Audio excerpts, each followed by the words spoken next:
ಇನ್ನು ವಾಲ್ಮೀಕಿ ನಿಗಮದ ಹಗರಣದ ವಿಚಾರಕ್ಕೆ ಸಂಬಂಧಪಟ್ಟಂತೆ ರಾಜ್ಯಸಭೆಯಲ್ಲಿ ಬಿಜೆಪಿಯ ಸಂಸದ ಈರಣ್ಣ ಕಡಾಡಿ ಕೂಡ ಈ ವಿಚಾರವನ್ನು ಪ್ರಸ್ತಾಪಿಸಿದ್ದಾರೆ.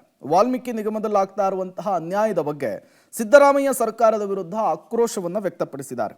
ವಾಲ್ಮೀಕಿ ನಿಗಮದಲ್ಲಿ 1 ವರ್ಷದಿಂದ ಫಲಾನುಭವಿಗಳ ಆಯ್ಕೆ ನಡೆದಿಲ್ಲ, ಹಾಸ್ಟೆಲ್ಗಳಲ್ಲಿ ಮೂಲಭೂತ ಸೌಕರ್ಯ ಸಿಗ್ತಿಲ್ಲ, ಸಮುದಾಯದ ರೈತರ ಜಮೀನಿಗೆ ಕೊಳವೆ ಬಾವಿ ಕೊರೆದಿಲ್ಲ, ನಿಗಮದ ಹಣವನ್ನು ಸಂಪೂರ್ಣವಾಗಿ ರಾಜ್ಯ ಸರ್ಕಾರ ಲೂಟಿ ಮಾಡ್ತಿದೆ. ಈಗಾಗಲೇ ಹಗರಣಕ್ಕೆ ಸಂಬಂಧಪಟ್ಟಂತೆ ಸಚಿವರು ರಾಜೀನಾಮೆಯನ್ನು ಕೂಡ ಕೊಟ್ಟಿದ್ದಾರೆ. ಇಡಿ ಅಧಿಕಾರಿಗಳು ದಾಳಿ ನಡೆಸಿದ್ದಾರೆ, ತನಿಖೆ ನಡೆಸ್ತಾ ಇದ್ದಾರೆ. ಸದ್ಯ ಈವರೆಗೂ ಸುಮಾರು 40 ಕೋಟಿ ರೂಪಾಯಿ ಹಣವನ್ನು ವಶಪಡಿಸಿಕೊಳ್ಳಲಾಗಿದೆ.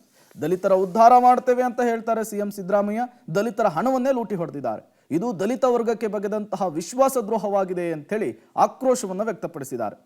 ಇನ್ನು ಅಧಿಕಾರಿಗಳ ಮೇಲೆ ಕೇಸ್ ಮಾಡಿ ಬೆದರಿಸಲಾಗ್ತಾ ಇದೆ, ಪ್ರಕರಣವನ್ನು ಮುಚ್ಚಿ ಹಾಕುವಂತಹ ಪ್ರಯತ್ನ ನಡೀತಾ ಇದೆ. ಹಾಗಾಗಿ ಈ ಹಗರಣದ ಬಗ್ಗೆ ಸಿಬಿಐ ತನಿಖೆ ನಡೆಸಬೇಕು ಅಂತೇಳಿ ರಾಜ್ಯಸಭೆಯಲ್ಲಿ ಈರಣ್ಣ ಕಡಾಡಿ ಅವರು ಆಗ್ರಹಿಸಿದ್ದಾರೆ.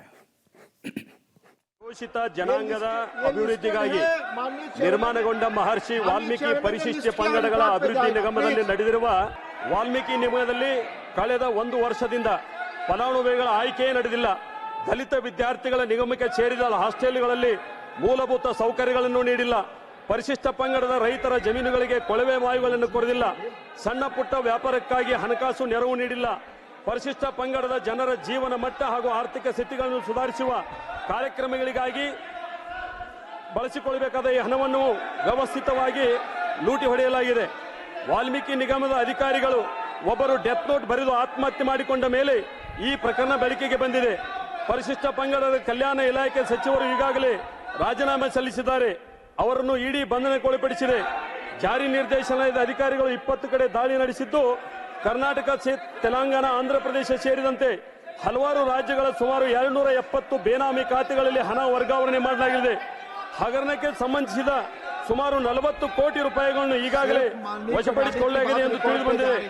ಅಲ್ಪಸಂಖ್ಯಾತರ, ಹಿಂದುಳಿದ ಹಾಗೂ ದಲಿತರ ನಿಜವಾದ ರಕ್ಷಕರು ನಾವೇ ಎಂದು ಹೇಳುತ್ತಾ ಭಾರತದ ಸಂವಿಧಾನ ಅಪಾಯದಲ್ಲಿದೆ ಮತ್ತು ಮೀಸಲಾತಿಯನ್ನು ರದ್ದುಗೊಳಿಸುವುದಕ್ಕೊಂದು ಸುಳ್ಳು ವದಂತಿಗಳನ್ನು ಹರಡಿ ಅಧಿಕಾರಕ್ಕೆ ಬಂದವರು ಅದೇ ದಲಿತರ, ಪರಿಶಿಷ್ಟ ಪಂಗಡದವರ ಉದ್ಧಾರಕ್ಕಾಗಿ ಮೀಸಲಿಟ್ಟ ಹಣವನ್ನು ತನ್ನ ಪಕ್ಷದ ಲೋಕಸಭಾ ಅಭ್ಯರ್ಥಿಗಳ ಗೆಲುವಿಗಾಗಿ ಬಳಸಿಕೊಂಡು